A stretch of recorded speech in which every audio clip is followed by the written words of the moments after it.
back for D&D Movie Time. And this is a pre-show to the one we're going to also be doing on Sunday, which means we will not have a normal episode on Monday. So today, as a prelude to St. Patrick's Day, we are watching the Boondock Saints, which Cora has no clue what this is about.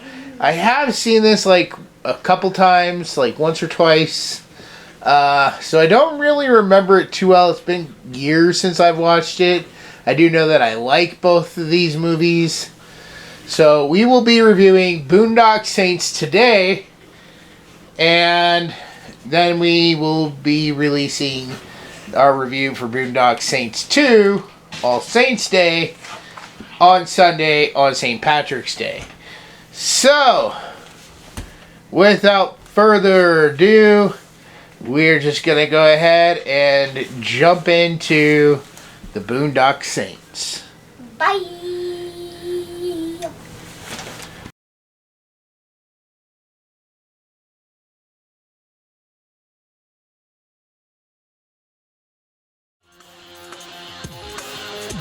On the streets of Boston. This was no gangland assassination. It was way too sloppy. Something went wrong here. An FBI agent is on a case. All the lowlifes in the quiet city of Boston start dropping dead, and you think it's unrelated. They're all bad guys. Now they're all dead bad guys. The victims are the mob. What we have here, gentlemen, is the beginning of the first international mob war. And the hitmen think they're on a mission from God. And you, buddy, you think is evil. Don't you think that's a little weird, a little psycho? Sort of like 7-Eleven. When I was doing business, I would always open. That was nice and close. There was 2 shooters. One fantastic. This guy's very sharp. He hasn't figured us out yet. He will. All we know is what we found out from the neighbors. And the general consensus is they're angels. In a place where the violent have the power. Sure, that which is evil, that which is good move forward. One lawman doesn't know whether to catch the killers I believe what they do is necessary. or join them. All the things I wish I could do, these guys are doing. But they'll be back. We shall hunt them down. Each day, we will spill their blood. There was a firefight!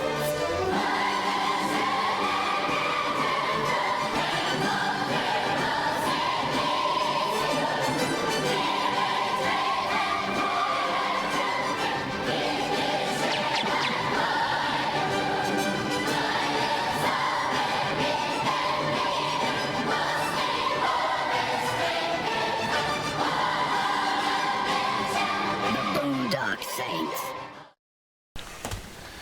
Alright, Cora, the Boondock Saints. What was this movie about? So it's basically about 2 brothers in a bar, and then the bartender told them that You don't have to go see every little detail. They get into a bar fight with what? bandits, No, Russians. On St. Patrick's Day. on St. Patrick's Day, And then... and then basically I think like the next day, the Russians come again. They tie one brother to the toilet. They kidnap the other brother and they try to shoot him, but then the other brother that's tied to the toilet kills them with the toilet. Yeah. And he was handcuffed, not tied. They're basically the exact same thing. No, handcuffs are They're metal. basically the exact same thing. Handcuffs are metal. They are basically the exact same thing. You can Anyways. put them on So what did the brothers decide to do after killing the Russians? They decide to kill more people. Bad people? Bad people. So they kind of become like Dexter? Yeah, if you haven't watched Dexter, go watch it for yourself. But, Then as they're going through killing bad guys, the big Russian boss, he gets worried. So what does he do? He decides to kill them himself. No, he gets a big bad killer out of prison to go kill these guys. And is the hitman successful? No. No.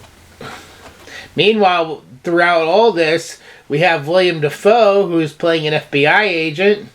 FBI, open up! And what'd you think of his performance?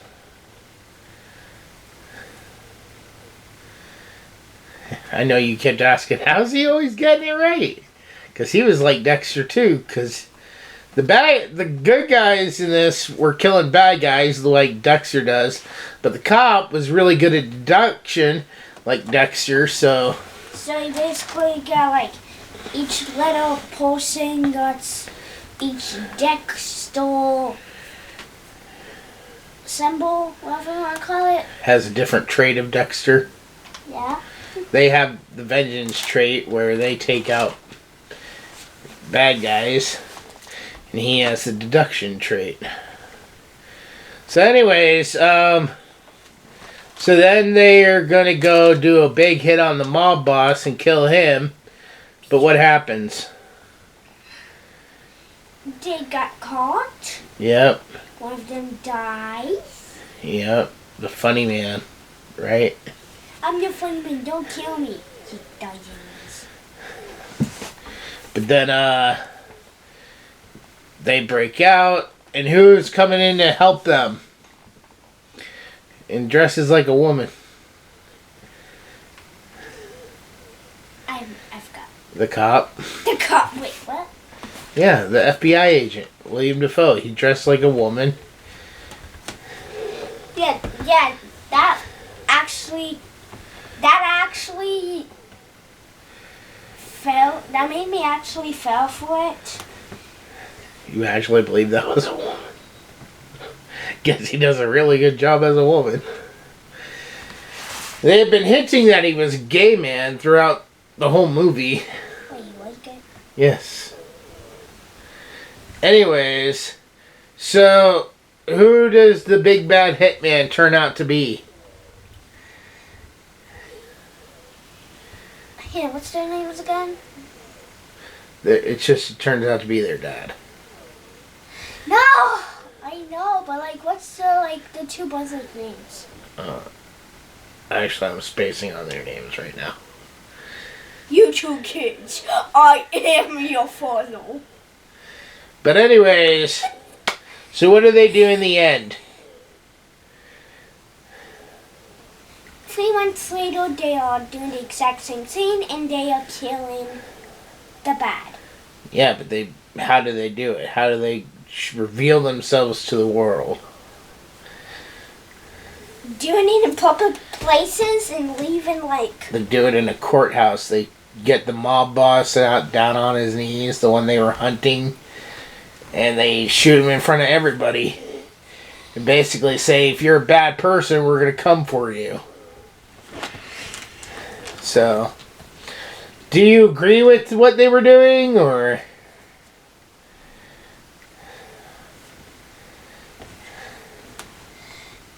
No, they could have just been cops, but... Well, the cops can't do what they were doing. That's why Willem Dafoe was so, distraught near the end when he was in that church, because he's like, they're doing what I wish I could do, but I'm a cop, so I'm not allowed to do these things. Because I have to obey man's law. But I kind of disagree, because one are not following the law, and 2, they should be arrested by now. 3, why are they still doing it? How is the father not dead yet? 4, Well, I guess those are answers we'll get in the next one. I have no idea what's number 4. But, alright. we're going to take a quick break. When we come back, we will give our final scores. Bye. For thousands of years, the world has been protected by the Guardian of Light, or as he is more commonly known, Santa Claus. Over the centuries, factors such as fear and prejudice, greed and jealousy, misunderstandings, betrayal and war have segregated most humans from the magical world of elves, fairies, wizards, and the like. This has resulted in many misconceptions and generalizations of the true nature of Santa and his world. This 6-book series by Sean Connaughton begins as the current of a long series of guardians is murdered by a group of monstrous enemies recently escaped from an enchanted South Pole prison. These creatures are loyal to the darkness, an evil force determined to exterminate the light in order to enslave all creatures of the world.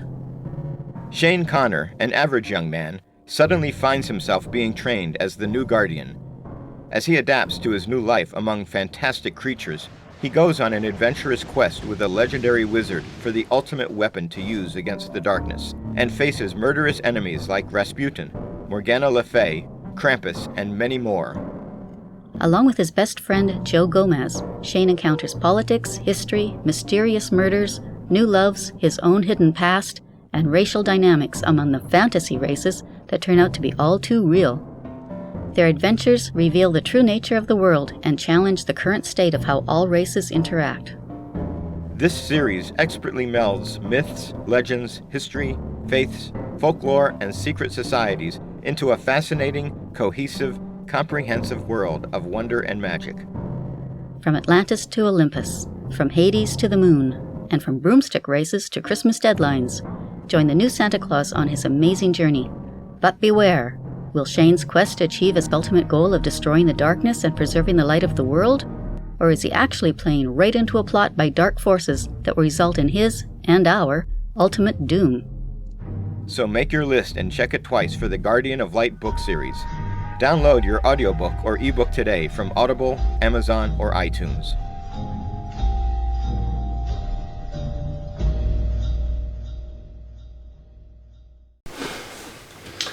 All right.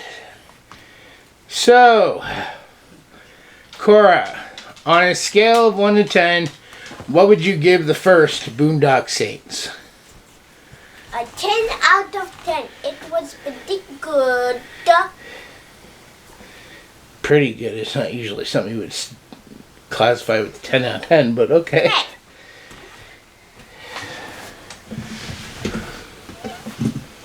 Is that it? Yeah.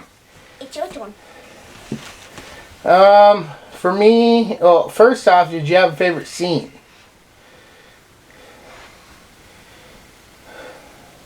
Probably every single scene where somehow the detective gets every single part right. Well, he did get one thing wrong. He said there were 6 shooters when there was only 1, and then one of the cops actually says, what if it was just one guy with 6 guns? And he goes, shut up. Yeah, but he did get most of it right. Yeah. That was kind of... I was curious if, like, that was kind of showing he was in on it when the first time I saw it. Because he was getting pretty much everything right. But, who's your favorite character in the movie? Detective dude. Willem Dafoe? Yeah. What'd you think of Norman Reedus? The shorter brother with the higher pitched voice and the gravelly voice? The one I told you was from Walking Dead? He was, good. Does that make you want to watch Walking Dead now? No. Anyways, oh yeah, we recognized the bartender from something from our childhoods, didn't we? We got to see Doc. Doc who? That's all they ever called him was Doc. Doc who? From Fraggle Rock.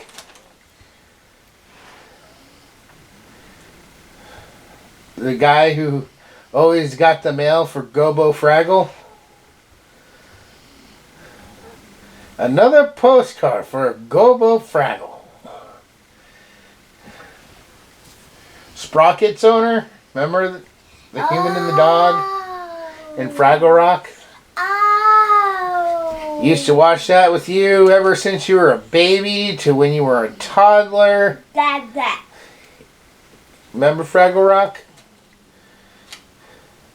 No, I don't. How do you not remember it? It was like... But did you see my head? Well, just say yes then. Anyways. Alright, then moving on to my score on a scale of 1 to 10. I would have to give this one a 10 out of 10 also. I really do enjoy it. I should watch this more. I don't know why I don't. Definitely one I'm gonna probably revisit here and there. I didn't really remember too much going in, but kind of like as things unfolded, I kind of remembered. I did remember that their father, although it wasn't actually stated in this, I think it's just hinted at, because they said that whole prayer thing was a family prayer, and he knew the family prayer. It might even be their uncle. I'm not sure if it's their father or their uncle. I think they just say it in two. But they actually hint that they are related due to that prayer. Yeah, I was kind of shocked you didn't recognize him, although you did get very close to recognizing him, because you actually said, why does he talk like a pirate? No. Oh, that might be because he was in Muppet Treasure Island as Billy Bones. He was Billy Bones, remember? He was the one at the beginning with the treasure map, and he died. And then Gonzo's like, I thought this was a kid's movie. And then Rizzo's like, we're in a room with a dead body. You remember that now? And he grabbed Gonzo by the nose and he goes, Jim, Jimmy, Jim. And then Gonzo says, I'm not Jimmy, Jim. He's Jimmy, Jim. I even did that line for you and you still didn't get it.